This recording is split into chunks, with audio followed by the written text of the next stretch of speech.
1988 All-Star Game, Michael Jordan wins his second slam dunk contest in these shoes. What were they? You're about to find out.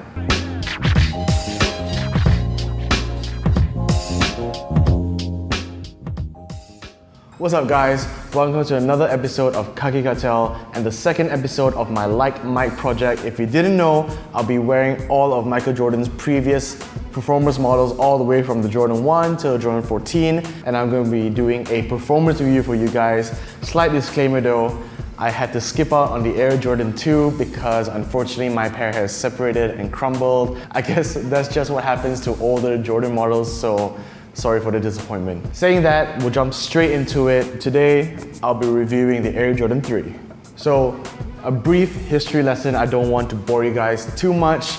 This is arguably one of the most iconic Air Jordans out there in the market today, save the Air Jordan 1, Air Jordan 4, 11, but the Air Jordan 3 is definitely one of those like must-have Jordans. If you're a Jordan collector or a sneakerhead in general, the Air Jordan 3 is definitely an essential. The Air Jordan 3 was the first shoe actually designed by Tinker Hatfield. If you don't know who that is, go search him up. He is an absolute legend. Shout out Tinker Hatfield for designing what is, arguably one of the best Air Jordans ever, in my opinion at least.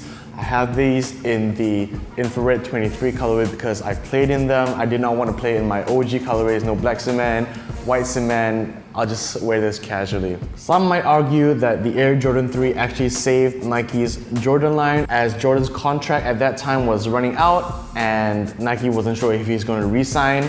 Thankfully he did, or we would not have all the other Air Jordan 3 models. If you want to know more about the Air Jordan 3, I suggest you do Google the history because I'm here to give you a performance review, not a history lesson. So let's jump right into the performance review guys. Starting off with the traction, as always. The Air Jordan 3 features, nothing that I've ever seen before. It may not look like much, but don't be deceived. It actually works out pretty well on most surfaces. You can definitely play in these outdoors as well. The rubber is thick, it has thick grooves, the pivot point here works, and I'm actually really surprised because this traction pattern doesn't really look like much. My initial thoughts were that I was going to slip and slide all over the place, that there really isn't any grooves here where it will bite the floor, but surprisingly it does. And most Air Jordan 3s have solid outsoles, correct me if I'm wrong, and solid rubber generally just works a lot better regardless of the traction pattern, but I was really surprised that traction actually worked really well on these. It may not look like much, but on dusty courts, mildly dusty courts, clean courts, outdoors, these are good to go. Moving on to the cushion. I'll admit, I did not play for a long period of time in these because cushion in these are just no-go. Even though there's a visible air sole unit here and a supposed air unit encapsulated here, the midsole is just way too dense, it's way too hard. The air units just have no room to compress, and honestly, even for a bigger player like myself, I could not compress the foam hard enough to feel the air units in the heel and the forefoot. This thing is just, you can see that right here.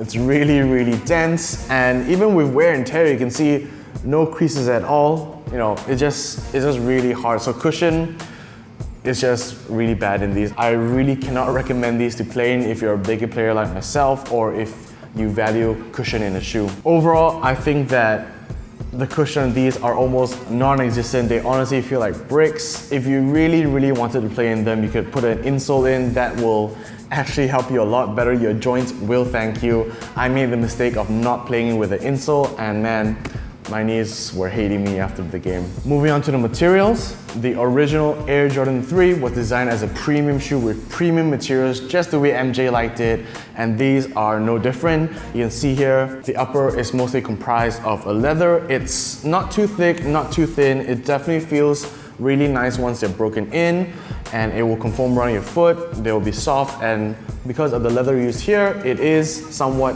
flexible, so definitely comfortable materials. And around here you get some synthetic leather. My only one complaint about the materials really is that the tongue is just the top here. If you've seen or held an Air Jordan 3 in hand, you know what I'm talking about. The tongue here just feels cheap, plasticky, but overall materials are adequate.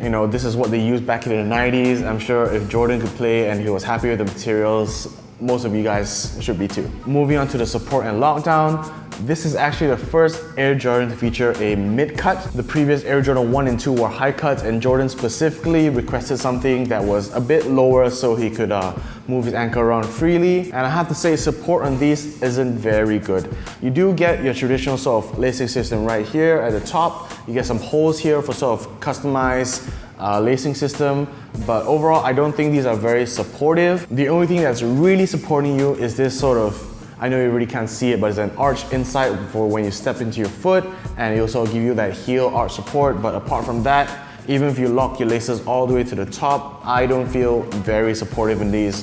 Going forward, going backwards is fine, but moving left to right, lateral movements, it's a no-go. So definitely playing these at your own risk. Moving on to the fit, the Air Jordan 3 actually fits true to size for me. I know some players have said to go half size up because of how snug it is in the forefoot, but for me, I personally went true to size. I'm a 10.5 and I went 10.5 in these, and these feel great.